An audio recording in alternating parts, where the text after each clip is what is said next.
হয়, মই বৰ্তমান উপস্থিত আছোঁ ধমধমাৰ ওচৰৰ গোৱালবিল কৃষি পথাৰত। আৰু গোৱালবিল কৃষি পথাৰত ইতিমধ্যেই কৃষকসকল কৃষিকাৰ্যত ব্যস্ত হৈ পৰা পৰিলক্ষিত হৈছে। আজি সমূহীয়াভাৱে এই কৃষিকাৰ্য সমাপন কৰা পৰিলক্ষিত হৈছে।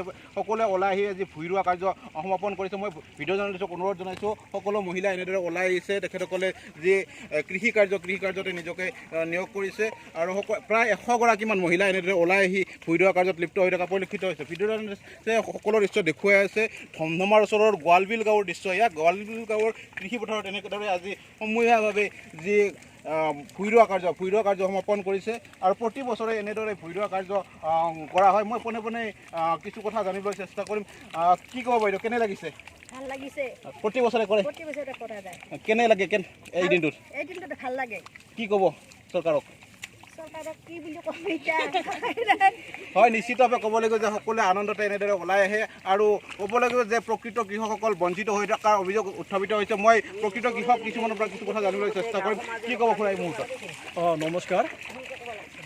আমি গোৱালবিল গাঁও উন্নয়ন সমিতিৰ পৰা প্ৰায় 1950 চনৰ পৰাই এই কৃষি কাৰ্য কৰি আহিছোঁ। এনেকুৱা কাৰ্য কৰি আমাৰ খুব ভাল লাগে। আমি গোটাইবিলাক মতা মাইকী ওলাই আহি পেলাই এনেধৰণে আমি খেতি কৰি থাকোঁ। এই 2 বছৰ বানপানী গছকাৰ পিছতো আমাৰ উদ্যম হেৰুৱা নাই। আমি সেই পুনৰ নতুন উদ্যমতে আমি কাম কৰি আছোঁ। কিন্তু এটা বৰ পৰিতাপৰ বিষয়, যিটো নেকি PM কিষাণ আঁচনি আছে, সেই আঁচনিৰ পৰা আমাৰ এই কৃষকসকল প্ৰায় বহু লোকে এতিয়ালৈকে এই পোৱা নাই।